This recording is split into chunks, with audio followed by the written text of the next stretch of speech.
नमस्कार मित्रांनो. मेष राशीचा पती आणि वृश्चिक राशीची पत्नी ही जोडी तशी साधी सोपी नक्कीच नसते. या नात्यामध्ये खूप प्रेम असतं, आकर्षण सुद्धा खूप खोलवर असतं. पण एकमेकांना समजून घेण्याची क्षमता कधी-कधी थोडी कमी पडताना दिसते. या दोघांचं नातं म्हणजे एक तीव्र अग्नी आणि एक सखोल शांत समुद्र. एक असतं सरळ, स्पष्ट, सडेतोड आणि दुसरी वरून शांत पण आतून भावनाने धगधगणारी. सुरुवातीला मात्र हे नातं खूपच सुंदर वाटतं. मेष राशीच्या पतीला तिचं गूढ व्यक्तिमत्व आकर्षित करतं. तिच्या डोळ्यांमधली खोली, तिचा स्वाभिमान, तिच्या भावना, तिचं सौंदर्य, हे सगळं त्याला अगदी वेगळंच वाटतं. दुसरीकडे वृश्चिक राशीच्या पत्नीला त्याचा धाडसी स्वभाव, त्याच्यातली ताकद, त्याचं बिनधास्त व्यक्तिमत्व, सडेतोड स्वभाव आणि बिनधास्त निर्णय घेण्याची क्षमता तिला खूपच भावते. तो बाहेरून अगदी ज्वाळेसारखा असतो, आक्रमक, स्पष्ट निर्णय घेणारा. आणि ती वरून शांत दिसली तरी आतून जळणारी आग असते, निखारा असतो. खरं तर दोघेही इंटेन्स असतात. दोघंही भरभरून प्रेम करणारे असतात. पण दोघांचं प्रेम व्यक्त करण्याचं स्वरूप मात्र संपूर्णपणे वेगळं. मेष राशीचा पती हा आयुष्यभर पुढे जाणारा असतो. नंबर 1 वर राहायला याला नेहमी आवडतं. त्याच्या मनामध्ये कायम एक धगधगणारं अशी ऊर्जा असते. जिंकायचं आहे, मिळवायचं आहे, कुटुंबासाठी उभं राहायचं आहे. त्याचा निर्णयही पटकन होता. तो संकटांना घाबरत नाही, मागे हटत नाही. तो जबाबदाऱ्या उचलतो, इनिशिएटिव्ह घेतो, संघर्ष करतो, संपूर्ण घरासाठी झटत राहतो. त्याच्या स्वभावामध्ये अश्विनी नक्षत्राची घाई, भरणी नक्षत्राची जबाबदारी आणि कृत्तिका नक्षत्राचे तीव्र स्पष्टता, ही सर्व गुण त्याला त्याच्या एकंदरीत व्यक्तिमत्वामध्ये दिसून येतात. पण त्याच्यात एक गोष्ट मात्र असते, तो पटकन प्रतिक्रिया देतो. मनात जे काही आहे ते सरळ स्पष्ट बोलून मोकळं होतो. ही त्याची सवय असते. पण त्याला कधी-कधी हे समजत मात्र नाही की त्याचे शब्द समोरच्याच्या मनामध्ये किती खोलवर रुतले गेले आहे. तो पटकन रागावतो आणि पटकन शांतही होतो. पण प्रसंग संपल्यानंतरही त्याचे शब्द मात्र समोरच्याच्या मनात खूप काळाकरता जिवंत राहतात. दुसऱ्या बाजूला वृश्चिक राशीची पत्नी, तिचं व्यक्तिमत्व सरळ, साधं, सोपं नसतं. ती एक खोल अनुभव असते. वरून जरी ती शांत दिसली तरी तिच्या आत प्रचंड तीव्र भावना धगधगत असतात. विशाखा नक्षत्राचं नात्यांमध्ये संपूर्णपणे झोकून देणं, अनुराधा नक्षत्राचं निष्ठावान प्रेम आणि ज्येष्ठा नक्षत्राचं स्वाभिमानी आणि गूढ स्वभाव, हे सगळं तिच्या व्यक्तिमत्वात अगदी खोलवर रुजलेलं असतं. ती सहसा कुणावरही विश्वास ठेवत नाही. परंतु एकदा मात्र विश्वास ठेवला आणि प्रेम केलं, तर ते सर्व काही अगदी मनापासून. तिला वरवरचं नातं नको असतं. तिला मनाने, आत्म्याने जोडलं गेलेलं नातं हवं असतं. ती प्रेमामध्ये संपूर्णपणे गुंतते, पण त्याचवेळी ती पॉझेसिव्ह सुद्धा होऊ शकते. ती प्रत्येक गोष्ट लक्षात ठेवते. प्रत्येक शब्द, प्रत्येक वागणूक, प्रत्येक दुर्लक्ष सुद्धा. आणि जर का ती दुखावली गेली, तर वरून जी अगदी शांत, सोज्वळ दिसणारी वृश्चिक राशीची स्त्री, आतून तिच्या मनात खोल भळभळणारी जखम तयार होते. सुरुवातीला या दोघांचं नातं खूपच जिवंत वाटतं. त्यांच्यामध्ये एक अनामिक आकर्षण असतं, उत्साह असतो, पॅशन असते. तो तिला सुरक्षित वाटायला लावतो आणि ती त्याला इमोशनली स्वतःमध्ये गुंतवून ठेवते. पण 40शी नंतर हेच दोन इंटेन्स स्वभाव हळूहळू एकमेकांपासून दूर जायला लागतात. तो बाहेरच्या जगात धावत राहतो आणि ती भावनांमध्ये खोल रुतत जाते. तो प्रॅक्टिकल होतो आणि ती इमोशनल कनेक्शन शोधत राहते.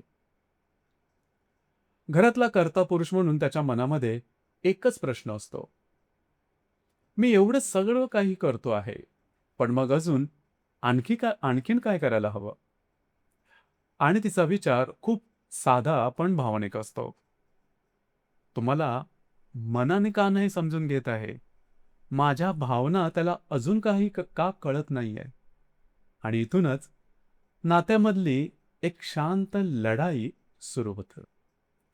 ही लढाई बाहेरच्या लोकांना मात्र दिसत नाही, पण दोघांच्या मनामध्ये ती सतत सुरू असते.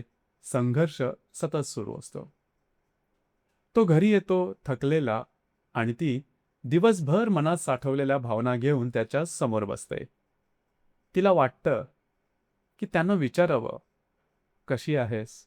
ठीक आहेस ना? आज काय काय झालं? पण त्याऐवजी तो फक्त एवढंच म्हणतो, आज खूप दमलो, भरपूर काम होतं. आणि मग तिच्या मनामध्ये वेदना साठायला लागतात. भावनांची कोंडी होते. कारण वृश्चिक राशीची स्त्री शब्द कधी विसरत नाही. दुर्लक्ष सुद्धा केलेलं तिला सहन होत नाही. वरून जरी ती शांत दिसली, ती आतून हळूहळू खूप दूर जाऊ लागते. दुसऱ्या बाजूला मेष राशीचा पुरुष प्रेम तर करतच असतो, पण त्याला तिच्या भावनांची खोली समजायला वेळ लागतो. त्याला वाटतं, ती एवढी इमोशनल का बरं? आणि तिलाही वाटतं, हा एवढा वृक्ष कसा बरं? हृदयात मध्ये भावना असतात, ते त्याला समजून कशा येत नाही. आणि नात्यामध्ये हळूहळू वृक्षता यायला लागते. संवाद राहतो, पण सहवास कमी होतो. ती विचार आणि भावना साठवत राहते आणि तो रागामध्ये काहीही बोलून जातो. ती शांत बसते, पण आतून जखम मात्र भळभळत राहते. तो विचार करतो, विषय संपला, पण ती मात्र अजूनही त्याच शब्दांमध्ये अडकलेली असते. जसं वय वाढत जातं तसं दोघांमध्येही आता बदल होऊ लागतात. त्याची ऊर्जा कमी होते आणि तिची इमोशनल इंटेन्सिटी मात्र वाढत राहते, आणखीन वाढते. तो अधिक शांत आणि चिडका होतो आणि ती अधिक संशयी आणि मानसिकदृष्ट्या एकटी पडायला लागते. घरात इतर लोक असतात, त्यांची मतं, त्यांचा हस्तक्षेप आणि वृश्चिक राशीची पत्नी मात्र सहसा कुणालाही तिच्या नात्यामध्ये अजिबात येऊ देत नाही. जर का तिला वाटलं की तिचा पती दुसऱ्यांचं जास्त ऐकतो आहे, तर ती आतून खूप दुखावते. खरं तर ती नात्याबद्दल खूप पॉझिटिव्ह असते, वैवाहिक जीवनाबद्दल खूप गंभीर सुद्धा. 40 नंतर मुलं मोठी होतात, त्यांचं स्वतःचं आयुष्य सुरू होतं आणि मग ज्यांचं आयुष्य मुलांच्या भोवती फिरत होतं, त्या पतीपत्नीला आता एकटं जाणवायला सुरुवात होतं, एकटेपणा वाटायला लागतो. दोघंही एकमेकांसमोर असतात, पण मनामध्ये न बोललेले प्रश्न एकदम गर्दी करून बसलेले असतात. ते आरशामध्ये स्वतःला पाहते आणि विचार करते, माझ्यामध्ये अजूनही काहीही कमी झालेलं नाही. मग तो पूर्वीसारखं प्रेम का नाही करत बरं? तोही एकटा बसलेला असताना त्याच्याही मनात असाच काही विचार येतो. आजचं जीवनमान चांगलं झालं आहे. आर्थिक स्थिती सुद्धा बऱ्यापैकी आहे. पण मी मात्र आनंद नाही का? किंवा घरातलं वातावरण का आनंदी नाही? आणि अशा वेळेस मेष राशीच्या पतीने थोडंसं थांबायला शिकलं हवं. तिच्या भावनांना मनापासून समजून घेतलं पाहिजे. आणि वृश्चिक राशीच्या पत्नीने सुद्धा त्याच्या रागामागचं खरं कारण समजून घ्यायला हवं. त्याचं वय, त्याची मानसिकता, त्याच्यावरच्या जबाबदाऱ्या, हे सगळं खरं तर समजून घेतलं पाहिजे. आणि मग नात्यामधले आदली ही जी वृक्षता आहे, ती हळूहळू नक्कीच कमी होऊ लागेल. जर का दिवसातली फक्त 15 मिनिटं दोघांनी एकत्र बसून मनातील विचार मोकळे केले, तर दुरावा नक्कीच कमी होऊ शकतो. एकमेकांना टोमणं मारणं, तिखट शब्द बोलणं, घालून पाडून बोलणं हे सगळं कमी करायला हवं. महिन्यातून कमीत कमी 2दा तरी फक्त आणि फक्त पती-पत्नी म्हणून वेळ घालवायला हवा. एकमेकांना आदर द्यायला हवा. एकमेकांचे विचार ऐकून घ्यायला हवे.